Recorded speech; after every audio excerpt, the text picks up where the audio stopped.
तीनोटी block पर नूतन block Congress सभापति घोषणा। मयूरभंज जिला मोगड़ा निर्वाचन मंडली तीनोटी ब्लॉक पर नूतन ब्लॉक कांग्रेस सभापति घोषणा होईछि। वरिष्ठ कांग्रेस नेता राजेश पढ़िहारी मोगड़ा रासनपुर ब्लॉक पर जोगेन्द्र महांती, सुलियापदा ब्लॉक पर ध्रुवेन्द्रनाथ सी नूतन भावे ब्लॉक कांग्रेस सभापति नियुक्ति पाइछन्ति।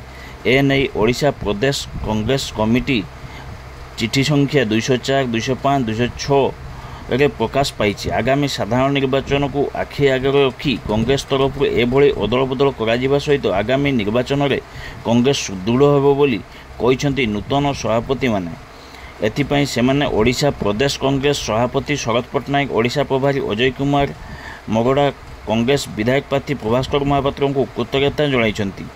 नवनियुक्त सभापति मानकु विभिन्न महलू शुभेच्छार सुओ छुटिथिबा मध्य जणाଯାଇଛି।